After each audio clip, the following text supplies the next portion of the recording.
گناہ ہیں جو ظاہری طور پر سود سے بھی بڑے گناہ نظر آتے ہیں. کسی کو قتل کر دینا، شرک کر دینا، ناحق کسی کا مال کھا لینا، یا بہت سارے زنا وغیرہ، بہت سارے ایسے جرائم ہیں یا ایسے گناہ ہیں جو ظاہری طور پر ہمیں لگتا ہے کہ وہ سود سے بڑے ہیں، بہت بڑے بڑے گناہ ہیں. لیکن اس کے باوجود اگر ہم یہ آیات جو ہیں وہ ان کا مطالعہ کریں گے، غالباً آج جو ہے وہ تھوڑا سا وقت جو ہے محدود ہو گیا، ہو سکتا ہے کہ یہ وقت جو ہے وہ کل تک ملتوی ہوگا اس کا کچھ حصہ. لیکن پھر ہم اس آج کے سبق میں دیکھیں گے کہ اللہ اور اس کے رسول صلی اللہ علیہ وسلم نے بہت سارے بڑے بڑے گناہوں کے ہوتے ہوئے بھی سود ایک ایسا گناہ ہے،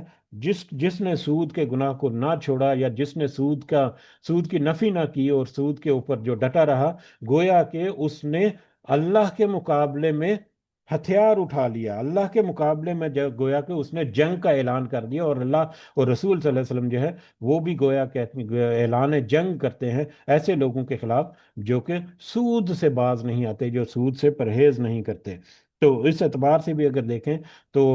اس کا امپیکٹ جو ہے، اوور آل امپیکٹ کو اگر ہم نظر میں رکھتے ہوئے دیکھیں، اور تو پھر ہمیں یہ سمجھ آتی ہے کہ اللہ اور رسول صلی اللہ علیہ وسلم جو ہے انہوں نے سود کے میٹر میں باقی بڑے بڑے گناہوں کے مقابلے میں سود کے میٹر میں اس قدر شدت کے ساتھ اس کی ممانعت کی کہ جو اس سے باز نہیں آئے گا، گویا کہ اللہ اور اس کے رسول صلی اللہ علیہ وسلم جو ہے اس کے طرف سے اعلان جنگ ہے سود کے کاروبار کرنے والے کے خلاف. تو اس کی بہت ساری ایسی چیزیں جو ہیں وہ ہمیں نظر آتی ہیں. سود سے ممانعت یا سود کی نفی کرنے کے لیے بہت ساری احادیث اور آیات بھی ہمارے سامنے آتی ہیں. آیات تو ہم آگے چلیں گے تو آج کے سبق میں بھی یا آئندہ اسباق میں بھی ہم دیکھتے رہیں گے. صحیح بخاری کی ایک روایت ہے، حضرت سمرہ بن جندب رضی اللہ تعالیٰ عنہ وہ بیان کرتے ہیں رسول اللہ صلی اللہ علیہ وسلم نے ایک بڑی لمبی حدیث سنائی، مطلب خواب سنائی. ایک بہت لمبی خواب کا تذکرہ کیا نبی کریم صلی اللہ علیہ وسلم نے، جو نبی کریم صلی اللہ علیہ وسلم نے دیکھا. اس کا کچھ حصہ جو ہے وہ یہ ہے کہ نبی کریم صلی اللہ علیہ وسلم کہتے ہیں پھر ہم ایک نہر پر آئے، اور وہ نہر جو ہے وہ خون کی طرح سرخ تھی، اور اس نہر میں ایک آدمی تیر رہا تھا. نہر کے کنارے کنارے پر ایک آدمی، دوسرا آدمی بھی کھڑا تھا، جس کے ہاتھ میں پتھر تھے، یا جس کے پاس کچھ پتھر جمع پڑے تھے. یہ تیرنے والا شخص جو ہے وہ تیرتا رہتا، اور جب کنارے پر اس دوسرے شخص کے پاس آتا تو دوسرا شخص جو ہے وہ اس کی طرف پتھر پھینک دیتا ہے یا اس کے منہ پہ پتھر ڈال دیتا ہے، اور وہ شخص جو ہے وہ واپس ہو لیتا ہے. تو پھر اس کی تعبیر کرتے ہوئے نبی کریم صلی اللہ علیہ وسلم نے فرمایا کہ یہ شخص جو ہے یہ سود خور ہے. گویا کہ ایک ایسی نہر میں وہ تیر رہا ہے جو کہ سرخ ہے، خون کی طرح سے سرخ ہے، اور وہ پھر مطلب سود کھاتا ہے کہ اس کا پیٹ جو ہے وہ بھرا نہیں جاتا. اسی طرح سے صحیح بخاری کی ایک روایت ہے، رسول اللہ صلی اللہ علیہ وسلم نے فرمایا، رسول اللہ صلی اللہ علیہ وسلم نے گودنے والی اور گدوانے والی، گودنا جو ہے یہ غالباً ٹیٹو وغیرہ بنانا جو ہے یہ اس کی طرف اشارہ ہے، گودنے والی اور گدوانے والی، اسی طرح سے سود کھانے والے اور سود دینے والے اور مصور پر لعنت فرمائی ہے رسول اللہ صلی اللہ علیہ وسلم نے.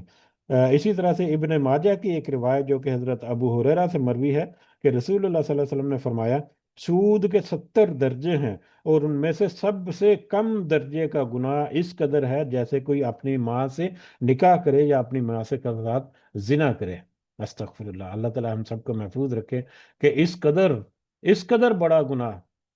اس قدر بڑے اثرات ہیں جس کا ہم نے آج اندازہ کرنے کی کوشش کی. گویا کہ ہم نے تذکرہ کیا کہ یہ اس قدر بڑا موضوع ہے کہ ہمارے لیے ممکن نہیں کہ ہم کئی گھنٹوں کی بحث یا کئی گھنٹوں کی گفتگو میں بھی اس موضوع کو سمیٹ سکے. لیکن چند جو ہم نے باتیں تذکرہ کی اس سے ہمیں اندازہ تو ضرور ہونا چاہیے کہ کس قدر بڑا امپیکٹ ہوتا ہے سود کا، اور کہ نبی کریم صلی اللہ علیہ وسلم نے اور اللہ تعالیٰ نے اعلان جنگ جو ہے وہ کیا. اور پھر اس حدیث کے مطابق کہ اس کا سب سے کم تر درجہ جو ہے اس کی اس اس اس برائی کا یا اس گناہ کا سب سے کم تر درجہ جو ہے وہ ایک ایسی ہستی جو انسان کے لیے، جو اللہ اور اس کے رسول کے صلی اللہ علیہ وسلم کے بعد اس کی عزیز ترین ہستیوں میں سے ہے، اور اس کی محترم ترین ہستیوں میں سے اس کے والدین، اور ان میں بھی پھر 3 درجے زیادہ اہمیت رکھنے والی ماں جو ہے اس کے بارے میں کہ اس کے ساتھ زنا کرنے کے مترادف ہے. اس قدر یہ بڑا گناہ اور اس قدر یہ قابل مذمت یہ گناہ ہے سود جو ہے. اسی طرح سے بخاری اور مسلم کی ایک اور روایت ہے حضرت ابو ہریرہ سے رضی اللہ تعالیٰ عنہ کہ رسول اللہ صلی اللہ علیہ وسلم نے فرمایا